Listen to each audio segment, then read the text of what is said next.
Guadalcanal, November 14th, 1942. The jungle breathes in darkness and rain.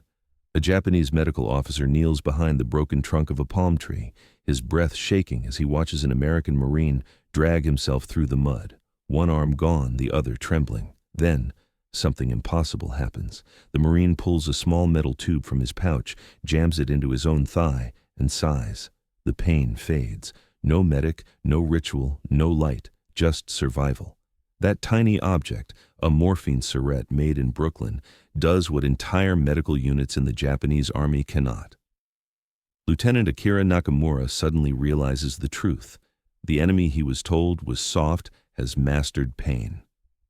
That night, under the rain-soaked palms of Guadalcanal, one man's faith in empire begins to crumble, all because of a needle filled not with poison, but with mercy. The island of Guadalcanal was supposed to be a test of endurance, a place where spirit triumphed over suffering, where pain was proof of loyalty. But on that humid November night of World War II, Lieutenant Akira Nakamura learned that pain could also be a teacher. He had studied medicine at Tokyo Imperial University, trained under German surgeons who believed that a soldier's worth was measured by how much agony he could bear. Morphine, in his world, was luxury, reserved for officers or the dying. But what he saw through the dripping leaves of that jungle rewrote everything he thought he knew about war, about medicine, about humanity itself. Across the clearing, American Navy corpsmen moved calmly among the wounded. Their hands worked with mechanical grace. Each injured man received a small metal tube, simple, uniform, efficient. The used ones were pinned to collars to mark dosage. It was an entire philosophy hidden inside a battlefield routine. Trust the individual, value every life, designed for survival. To Nakamura, it was heresy. To the Americans, it was procedure. In that small act of mercy, the war revealed its deepest divide, not between nations, but between ideas. One side believed strength meant enduring pain. The other believed strength meant relieving it. The battlefield was silent, except for rain hitting the wounded leaves. Somewhere far away, Henderson Field burned, the sky pulsing orange. Nakamura whispered to himself, "They think differently, even in pain." That realization would haunt him for the rest of the war. Lieutenant Akira Nakamura did not sleep that night. The rain had slowed to a mist, and the jungle buzzed with life again. Insects, frogs, the slow hum of distant artillery. But for him, the sound that refused to fade was the quiet click of that American morphine Syrette piercing flesh. He had spent years mastering procedures that required light, precision, and two steady hands. Glass ampules, sterilized needles, metal syringes, instruments that looked sophisticated in medical classrooms but turned useless on a battlefield. He remembered his instructors in Tokyo quoting German texts, "Pain is discipline. Discipline builds courage." Yet as he watched the Americans work in darkness, he saw something else entirely, efficiency born of compassion. The Navy corpsmen moved like a silent machine, each knowing exactly what to do. They didn't wait for orders. They didn't chant slogans. They just acted, one wounded man at a time. From where he crouched, Nakamura could see one of them kneel beside a Marine whose uniform was soaked in blood. The corpsman checked for a pulse, unpinned a used Syrette from the man's collar, and whispered, "You're good, buddy. Just breathe." Then he moved to the next casualty. Each action simple, each movement deliberate. The scene burned into Nakamura's mind. It wasn't technology that impressed him. It was the logic.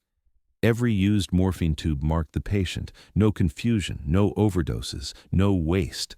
A system so simple that even chaos couldn't break it. The Japanese system, in contrast, was built on hierarchy. Every dose of morphine was guarded, locked, and logged. A field medic had to wait for permission, even as men screamed. That was order. That was honor. But it was also death. As dawn began to rise over Guadalcanal, a faint light revealed the scale of the battle's aftermath. The American wounded had been moved, many stabilized. The Japanese wounded, Nakamura's own men, lay where they had fallen. Some moaned softly, others were silent. He crawled toward a young private whose leg was torn apart by shrapnel. The boy's eyes were wide, pleading. "Sensei." "It hurts," he whispered. Nakamura reached for his case, fumbling with a fragile ampule. The glass slipped, cracked. The morphine bled into the mud. He froze.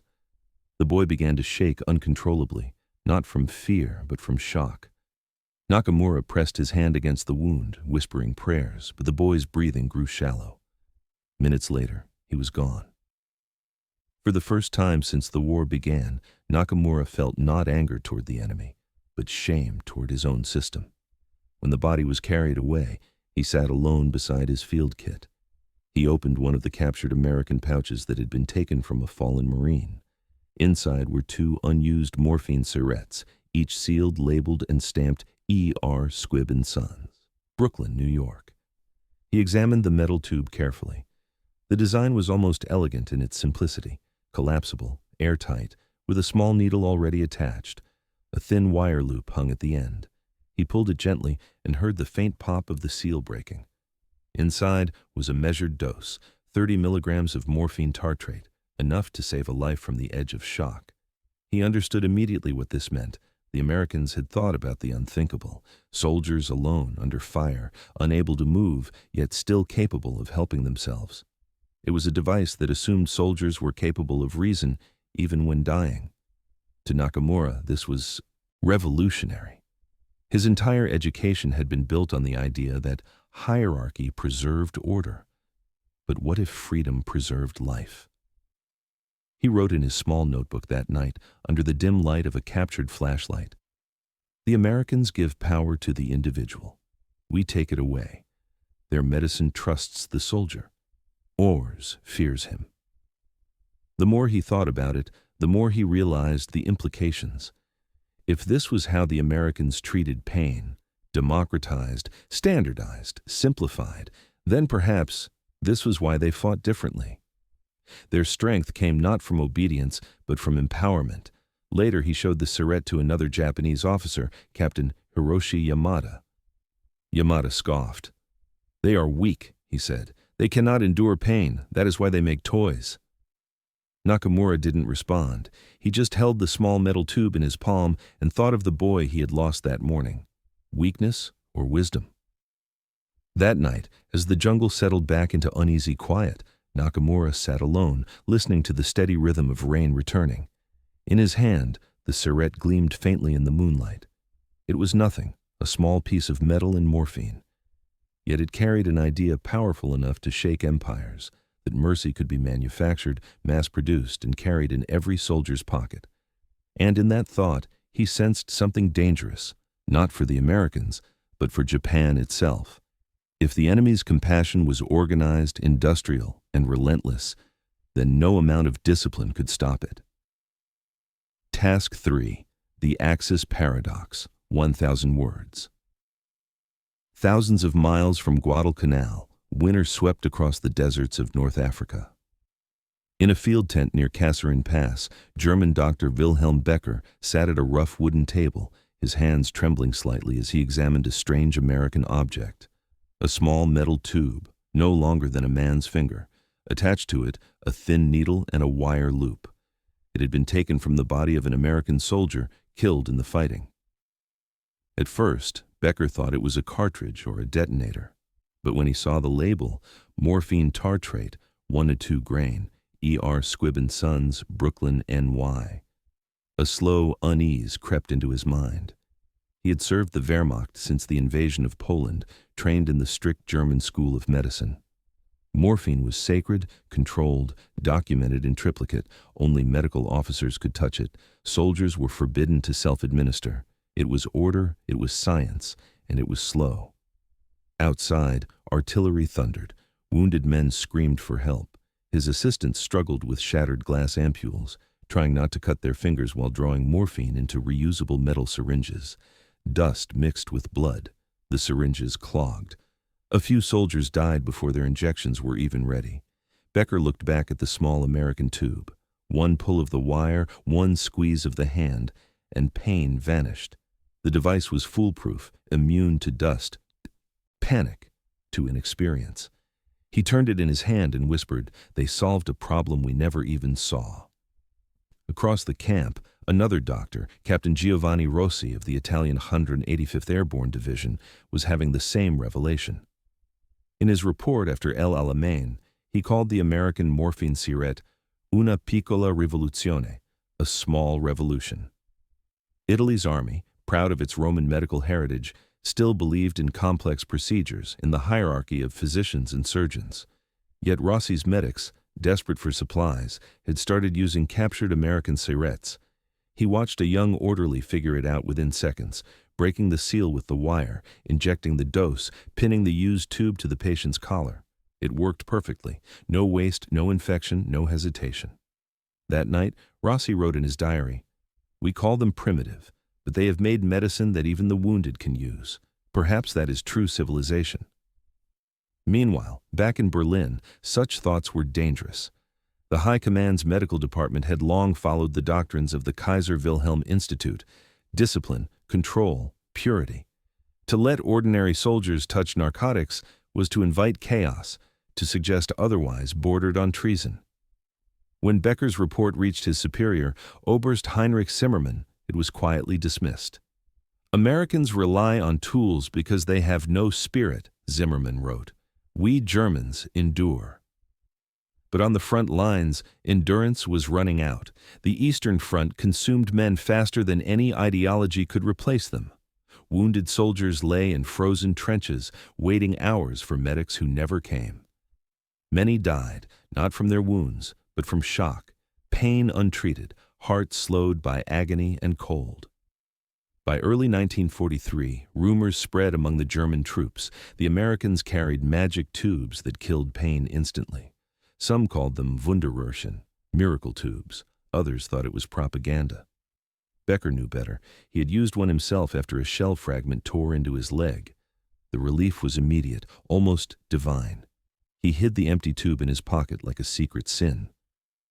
In Rome, Colonel Antonio Benedetti, head of the Italian Army Medical Service in North Africa, wrote an official note to the War Ministry. "The Americans have given their common soldiers the power of physicians. We should study this." The response from headquarters was cold. "Italy needs faith, not American gadgets." Faith, however, did not stop the bleeding. Back in Tokyo, months after the Guadalcanal debacle, word of the American self-injecting morphine reached the Imperial Army's Medical Corps. Reports filtered in through captured supplies and translated documents. Lieutenant Commander Tetsuo Tanaka, a Navy doctor educated at Johns Hopkins before the war, recognized the design immediately. He tried to convince his superiors that Japan should develop something similar, but the response was the same as in Berlin and Rome. Pain purifies the soul. Tanaka understood then that his country's greatest weakness wasn't lack of weapons, but lack of empathy. The Americans were winning not because they were stronger, but because they built systems that assumed men mattered. Across the Axis, a silent paradox emerged, a medical revolution that no one dared to embrace. The very nations that worship discipline above all else were now being undone by it. The Americans, who were accused of softness, had turned kindness into an instrument of war. They democratized medicine, replacing hierarchy with trust, ritual with practicality. By 1943, Allied intelligence reports confirmed that captured Axis soldiers often carried stolen Syrettes, using them despite orders forbidding it. One German prisoner told his interrogator, "We use the American ones because they work. Ours break, theirs save." In Berlin, Becker's final report reached the High Command again. He wrote plainly, "The American medical system treats the soldier as a citizen. Ours treats him as property." That line ended his career. He was transferred to a penal medical unit on the Eastern Front, where his letters home were never answered. But in his notes, later found after the war, he wrote one haunting sentence: "We lost the war the moment we decided pain was noble." The Axis had the technology, the training, the science, but not the humility to see its own blindness. And while they guarded their glass ampules like sacred relics, the Americans mass-produced mercy, shipping millions of small silver tubes to every front line on Earth. Brooklyn, 1943. The river smelled of steel and oil, and the night shift at the Squibb and Sons factory never stopped. The war had turned the city into a living machine, cranes, conveyors, furnaces, all breathing in rhythm. But inside the brick walls of the morphine plant, the rhythm was different, softer, human. Rows of women in blue overalls filled metal tubes one by one, sealing them with precision, stamping each with a simple promise. Sterile, 1-2-grain morphine tartrate, United States Army. Each tube was tested, polished, and packed into waterproof boxes bound for North Africa, the Pacific, and Europe. These women, secretaries, nurses, immigrants from Poland and Harlem, widows of men already lost at Pearl Harbor, had become the invisible surgeons of the war. They never saw the soldiers they saved. Yet every squeeze of a morphine Syrette carried their fingerprints. In the heart of that factory, a quiet faith was being practiced, not in God or empire, but in the capacity of ordinary people to care for one another through systems of precision and trust. The American war machine was often described in terms of tanks, bombers, and endless production lines. But beneath the roar of industry was a moral engine, the belief that efficiency could serve mercy, that democracy itself could be manufactured. Edward Robinson Squibb, the company's founder, had once been a Navy surgeon during the American Civil War. He had seen men die screaming for lack of morphine and vowed never to let medicine fail soldiers again. Decades later, his company realized that promise, a pre-measured, indestructible, one-handed device that gave every soldier the power to control his own pain.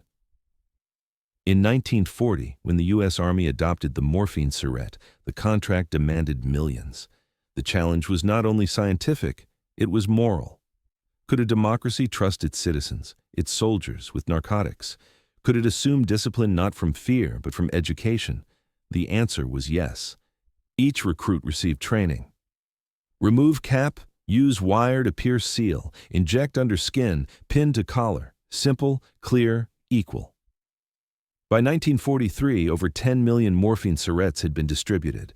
Factories ran 24 hours a day. Yet the remarkable part wasn't the scale, it was the philosophy behind it. While Axis nations hoarded power at the top, the United States diffused it downward. While German medicine demanded permission, American medicine offered autonomy. Even in wartime propaganda, the difference showed. Posters in Brooklyn read, "Every soldier deserves a fighting chance, and a painless one." It wasn't sentimentality, it was logistics of compassion. The same assembly lines that produced bomb casings also produced morphine tubes. One killed pain, the other caused it. Both emerged from the same system, yet their purposes revealed the moral contradictions of industrial war. At night, supervisors walked the aisles, inspecting crates labeled for Guadalcanal, Tunisia, Sicily. They sometimes found small notes slipped inside boxes by the workers. For someone's son. From Brooklyn, with care. In those messages lay the quiet soul of the American home front, the belief that kindness didn't weaken a nation, but held it together. Meanwhile, across the ocean, Axis factories built weapons that demanded suffering. The more their workers toiled, the more their leaders preached sacrifice. In America, work itself became mercy. A war correspondent visiting the Squibb plant wrote in Life magazine, "It is strange to watch compassion on an assembly line. He wasn't wrong. The morphine Syrette was proof that morality could be standardized, that empathy could pass military inspection." By the end of 1943, the Syrette had reached every front, from the sands of Egypt to the jungles of the Solomons.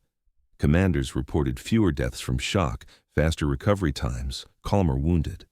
The device had become more than medicine, it was morale. When President Franklin D. Roosevelt read the reports, he called the invention a small instrument of great democracy. Because that was the essence of America's industrial faith, that machines could serve humanity, not enslave it, that factories could build mercy as efficiently as they built war. And in that faith, perhaps, lay the true weapon that the Axis could never match. For while they built fear, the Americans built trust, one tube at a time. Brooklyn, 1943. The river smelled of steel and oil, and the night shift at the Squibb and Sons factory never stopped. The war had turned the city into a living machine. Cranes, conveyors, furnaces, all breathing in rhythm. But inside the brick walls of the morphine plant, the rhythm was different. Softer. Human. Rows of women in blue overalls filled metal tubes one by one, sealing them with precision, stamping each with a simple promise. Sterile, 1-2-grain morphine tartrate, United States Army. Each tube was tested, polished, and packed into waterproof boxes bound for North Africa, the Pacific, and Europe. These women, secretaries, nurses, immigrants from Poland and Harlem, widows of men already lost at Pearl Harbor, had become the invisible surgeons of the war. They never saw the soldiers they saved, yet every squeeze of a morphine Syrette carried their fingerprints. In the heart of that factory, a quiet faith was being practiced, not in God or empire, but in the capacity of ordinary people to care for one another through systems of precision and trust. The American war machine was often described in terms of tanks, bombers, and endless production lines. But beneath the roar of industry was a moral engine, the belief that efficiency could serve mercy, that democracy itself could be manufactured. Edward Robinson Squibb, the company's founder, had once been a Navy surgeon during the American Civil War. He had seen men die screaming for lack of morphine and vowed never to let medicine fail soldiers again. Decades later, his company realized that promise, a pre-measured, indestructible, one-handed device that gave every soldier the power to control his own pain. In 1940, when the U.S. Army adopted the morphine Syrette, the contract demanded millions. The challenge was not only scientific, it was moral. Could a democracy trust its citizens, its soldiers, with narcotics? Could it assume discipline not from fear, but from education? The answer was yes. Each recruit received training. Remove cap, use wire to pierce seal, inject under skin, pin to collar. Simple, clear, equal. By 1943, over 10 million morphine Syrettes had been distributed. Factories ran 24 hours a day. Yet the remarkable part wasn't the scale, it was the philosophy behind it. While Axis nations hoarded power at the top, the United States diffused it downward. While German medicine demanded permission, American medicine offered autonomy. Even in wartime propaganda, the difference showed. Posters in Brooklyn read, "Every soldier deserves a fighting chance, and a painless one." It wasn't sentimentality. It was logistics of compassion. The same assembly lines that produced bomb casings also produced morphine tubes. One killed pain, the other caused it. Both emerged from the same system, yet their purposes revealed the moral contradictions of industrial war. At night, supervisors walked the aisles, inspecting crates labeled for Guadalcanal, Tunisia, Sicily. They sometimes found small notes slipped inside boxes by the workers. For someone's son. From Brooklyn, with care. In those messages lay the quiet soul of the American home front, the belief that kindness didn't weaken a nation but held it together. Meanwhile, across the ocean, Axis factories built weapons that demanded suffering. The more their workers toiled, the more their leaders preached sacrifice. In America, work itself became mercy. A war correspondent visiting the Squibb plant wrote in Life magazine, "It is strange to watch compassion on an assembly line. He wasn't wrong. The morphine Syrette was proof that morality could be standardized, that empathy could pass military inspection." By the end of 1943, the Syrette had reached every front, from the sands of Egypt to the jungles of the Solomons. Commanders reported fewer deaths from shock, faster recovery times, calmer wounded. The device had become more than medicine. It was morale. When President Franklin D. Roosevelt read the reports, he called the invention a small instrument of great democracy. Because that was the essence of America's industrial faith, that machines could serve humanity, not enslave it, that factories could build mercy as efficiently as they built war. And in that faith, perhaps, lay the true weapon that the Axis could never match. For while they built fear, the Americans built trust, one tube at a time. And perhaps that trust, multiplied across millions of hearts, was the real secret of American power. A nation capable of turning compassion into production and production into survival. In a world at war, that was not just innovation. It was civilization. By 1944, the war had become more than a clash of armies. It was a collision of philosophies. On one side stood empires that worshipped endurance, convinced that pain was proof of loyalty. On the other, a democracy that believed even a soldier's agony deserved dignity. The difference was not abstract, it was measured in lives. In Tunisia, captured German medics studied the American morphine Syrette with suspicion. They called it the weapon of weakness. Yet within weeks, many began to use it themselves, quietly, hiding it from their officers. The irony was bitter. Men raised to believe that pain was noble were now surviving because of the enemy's mercy. A German sergeant, wounded at Monte Cassino, later confessed to an American nurse, "I thought you would let me die. Instead, you gave me morphine. I did not know mercy could hurt this much." To him, the injection was more than pain relief. It was a revelation. In a cave on Saipan, Colonel Shago Matsumoto of the Imperial Japanese Army examined captured American medical kits. Educated at Harvard, before the war, he understood what the Syrette represented, a cultural revolution sealed in metal. He wrote a secret report recommending that Japan develop its own version. The report was rejected. His superiors called it defeatist. They said Japan did not need American softness, yet Matsumoto had seen his own men die without a drop of morphine, their bodies twisting in agony, whispering prayers for the emperor. Endure, they were told. Pain is purity. But purity did not stop the bleeding. Even within the Axis, cracks began to show. Some Italian doctors quietly copied the American design using improvised tin tubes and sewing needles. They called it the poor man's mercy. It worked, and for those few who used it, the line between friend and enemy blurred. In 1945, during the fighting in the Philippines, a young Japanese lieutenant named Yoshida Kenichi was captured, bleeding heavily. An American Navy corpsman approached him with a morphine Syrette. Yoshida hesitated, expecting torture. Instead, the corpsman smiled, showed him the tube, and said softly, "For the pain." Yoshida later wrote in his memoir, "He pinned the empty tube to my uniform so his men would not give me another." That simple act, explaining what he was doing, shocked me more than the morphine itself. In our army, doctors never spoke to the wounded. We obeyed. They decided. That moment, he said, was when the war truly ended for him. Across the Pacific, Lieutenant Commander Tetsuo Tanaka, the Navy doctor who had once studied in Baltimore, reflected on the same truth. He told a fellow officer, "The Americans fight with empathy as their weapon. That is why they do not break." It was the philosophical divide laid bare. The Germans had built systems to control pain. The Japanese had built traditions to glorify it. The Americans had built tools to end it.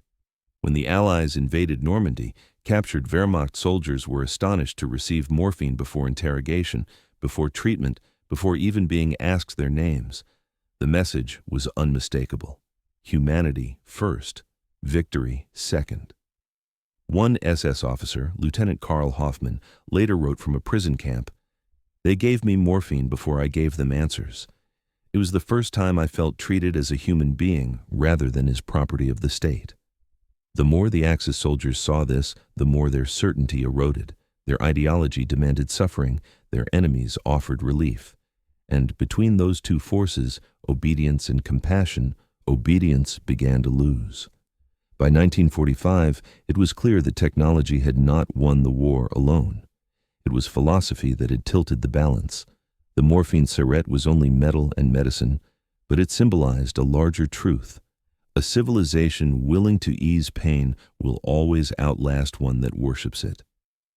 On the battlefields of Europe and the islands of the Pacific, mercy became a quiet rebellion. Every injection was a declaration that even in the darkest war humanity had ever fought, compassion was still a form of victory. Okinawa, May 1945. The air was thick with smoke and rain, and the island reeked of death. In the shattered tunnels of Shuri Ridge, Lieutenant Colonel Hideki Tojo, not the Prime Minister, but a namesake, lay bleeding from shrapnel. His arm was shattered, his chest crushed beneath stone. Around him, the wounded groaned in silence, their morphine long gone. A Japanese medic crawled through the darkness, whispering apologies. "We have no medicine, only prayers." Outside, through the thunder of naval guns, Tojo could hear the cries of American wounded. Then, one by one, the cries stopped, not in death, but in relief. The sound of pain fading, the soft exhale of morphine at work. Tojo understood instantly. Even dying, the enemy's system still functioned. Each man carried his own salvation in a small silver tube. His own soldiers, meanwhile, clutched their wounds and whispered for the Emperor's forgiveness.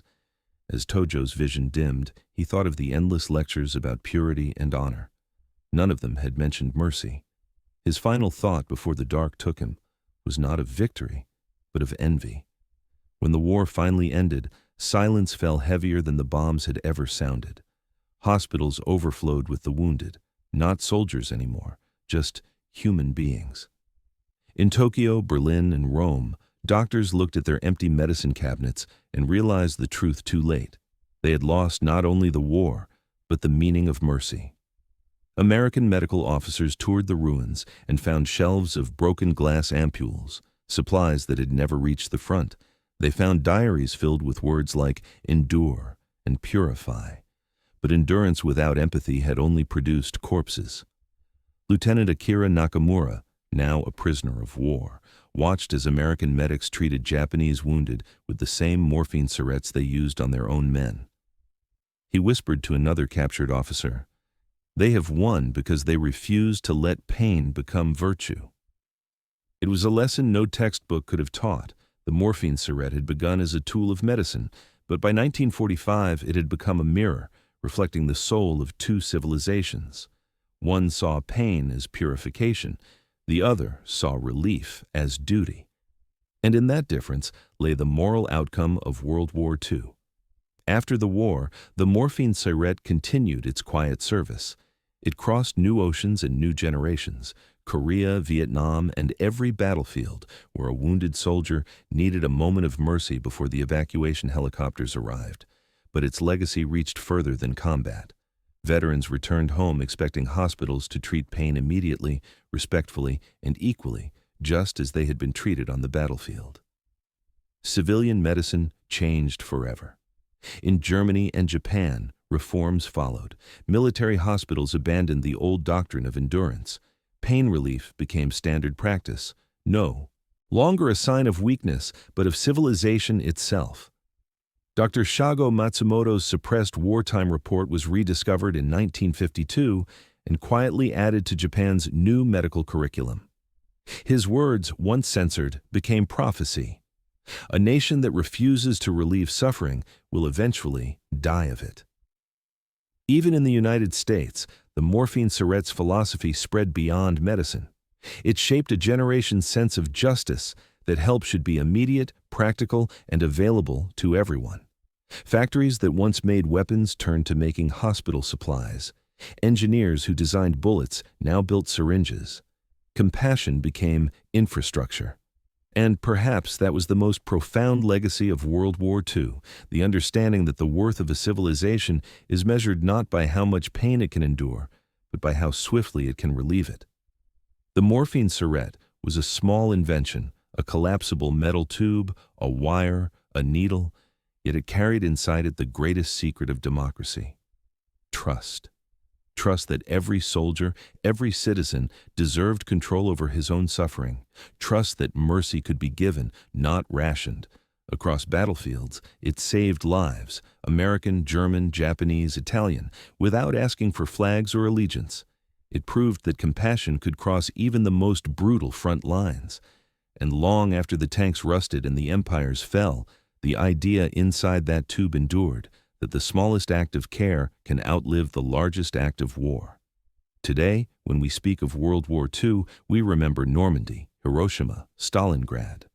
But perhaps we should also remember the quiet victories, the moments when a soldier saved himself with a single hand and a small dose of faith in humanity. Because in World War II, mercy became a weapon. In World War II, innovation meant empathy. And in World War II, the smallest invention saved the biggest part of our humanity. So when we look back upon that age of destruction, we must ask ourselves, if millions once had to die for peace, what will we do to protect it today? Will we let suffering define us again, or will we fight, not to endure pain, but to end it? Eliminate fascism, fight for peace, fight for freedom.